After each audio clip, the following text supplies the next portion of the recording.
Welcome back once again to Ralsoebs Data Digs. As always, this is being recorded and put up on YouTube for people who have similar questions.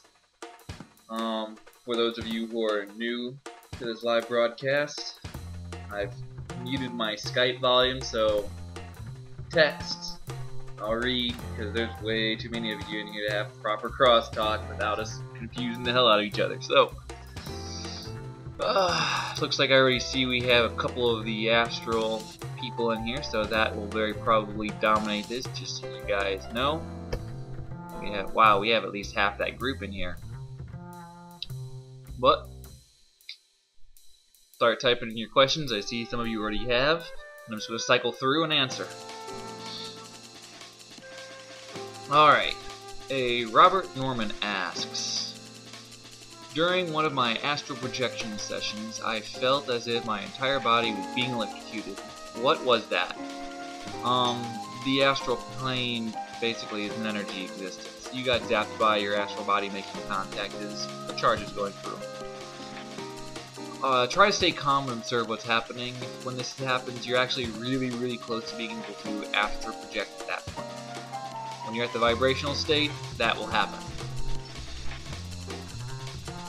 Let's see. Brian Hollis wants to know, how do I enter the vibrational stage? Well, first you need to relax your body completely. You will then enter a state of sleep paralysis. Stay calm and don't freak out. This is a normal state. As you overcome your fear and calm down, you will enter the vibrational stage. And from there, you will yourself up and out of your body to astral project. Mary Diaz wants to know, why do so many people forget their experiences when they astral project?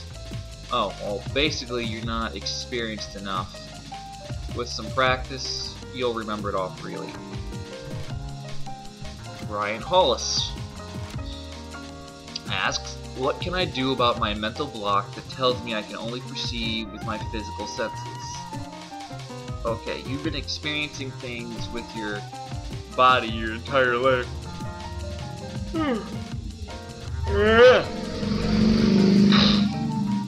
So if you want to perceive things with your non-physical senses, I will show you how to do the basics.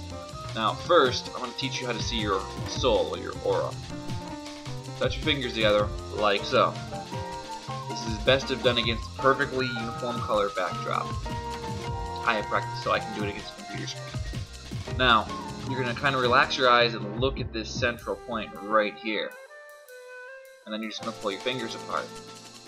Now, you should see lines between your fingers, maybe even something around your fingers.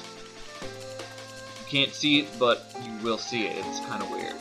Now, see if it's an optical illusion. You just simply rotate your fingers up. If they stay as straight lines pointing out directly away from your fingers, you got an optical illusion. If they bend, optical illusions don't bend. Not like that. They don't do a 90-degree bend. That is you seeing your aura or your soul.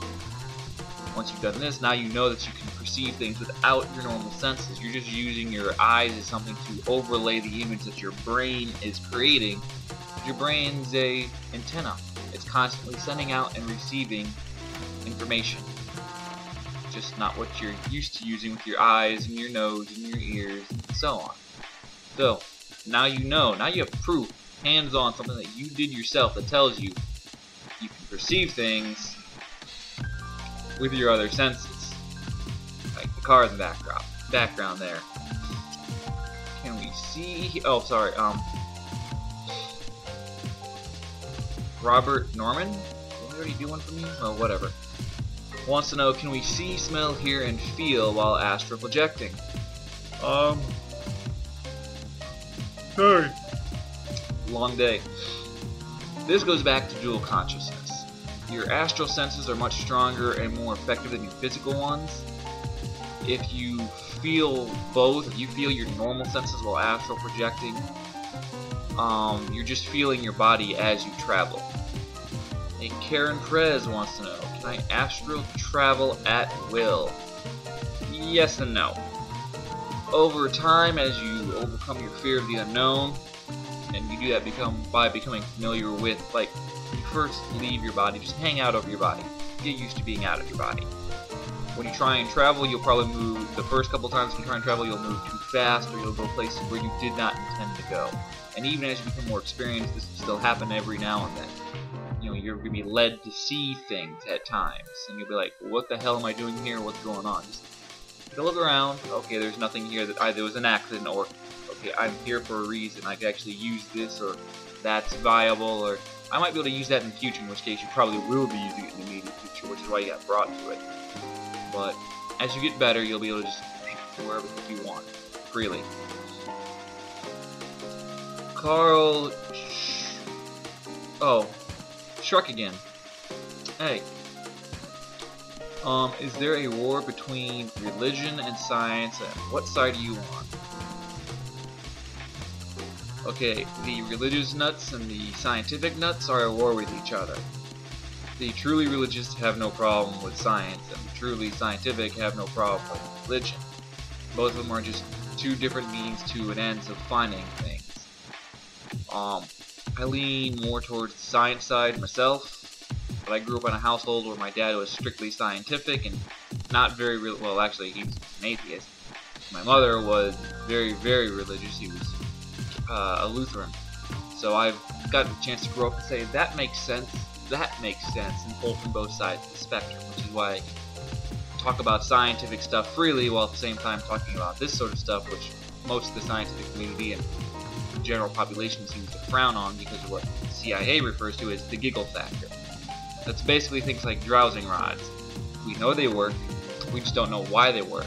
And because it seems so absurd that it works, and we can't figure out how it works, people just are more prone to laughing at it and ignoring it than accepting the fact that it works. Use it.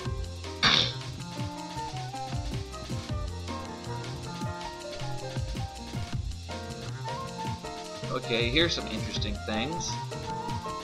Shrek again says that clearly religious person. Just hear it. They say science will never explain the origin of life.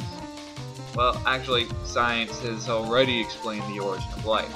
You go down to Yellowstone, down to Old Faithful, scientists have scooped up the water and they've basically discovered that in the chemical reactions that's going on there, simple protein structures are being formed that are making chemical reactions.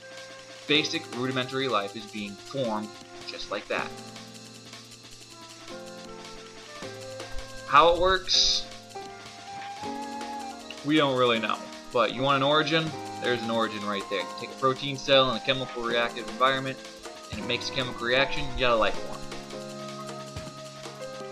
The laws of nature? Okay, the laws of nature are pretty simple. The strong survives. The origin of mind. He's on a roll here. He's trying to prove that science can't answer these questions. The origin of mind goes right back to computers.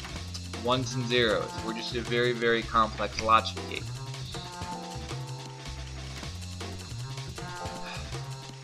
Now, let's jump on to somebody else here since you've gotten like 4 questions out of me, or maybe it was 3 questions.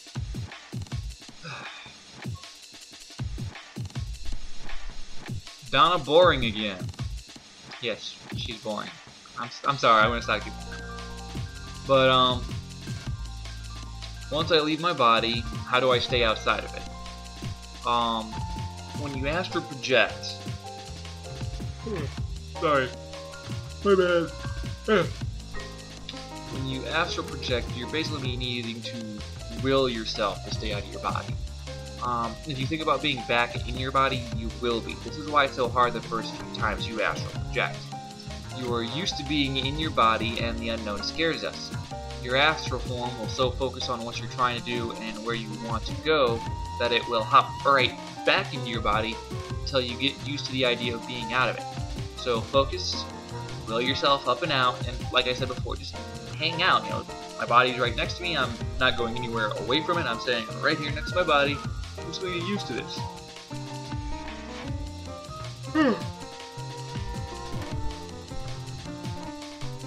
Do that and you'll be much better off.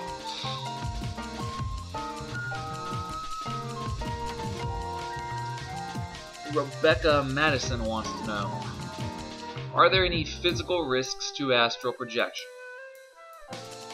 Well, I have said before that demons will try and attack your physical body. This, however, is incredibly rare. They usually need to be a bunch of them, and you need to be pumping out the right kind of frequency that can empower them to do so. So, under normal circumstances, as long as you understand that A, they can't hurt you unless you want them to hurt you, and B, they really can't do shit, there are no physical risks to your body. You just lay down, enjoy yourself, pretty much do your thing. And of course or somebody else asked this, there are also no risks to your astral body or your cord, again, so long as you do not believe anything can hurt you. You went back and read one of my, or watched one of my previous answers to a similar question, I made it quite clear that I enjoy fucking with these sorts of creatures because they can't do anything. I mean, I can't do anything to them, really, because as long as they don't believe I can hurt them, then I can't hurt them. But as long as I don't believe that they can hurt me, conversely, they can't hurt me, so I can go and fuck with them. But don't worry about that until later. Just focus on having basically a protective bubble around you, and go from there until you're a little bit better at this. Jamel Coe again.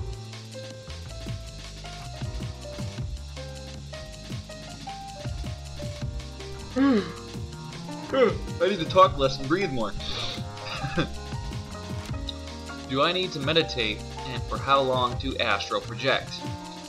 I use meditation myself, and it varies based on the day and how much I need to unwind and calm my thoughts. When your mind is clear, which mine is clearly not, you'll be ready to focus on astral projection and go from there. Lisa Gasper. Once I leave my body, how do I stay outside of it? I think somebody asked that already.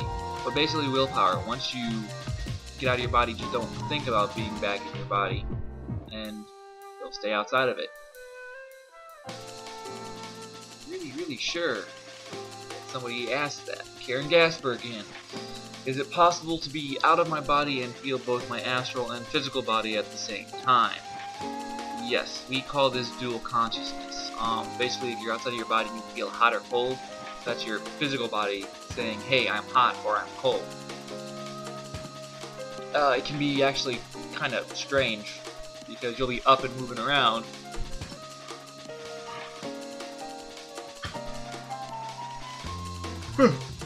yet you'll still feel your body laying down there. Josh Capel asks, are you tired? Well, yeah, kind of. It's been a long day, like I said.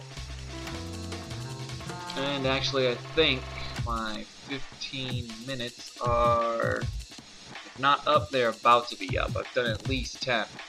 So, I'm gonna call it a day, get some shut-eye. I hope I've answered a lot of your questions. As always, feel free to come back. I can answer some more next time. You know the time and the place. I'll see you all then.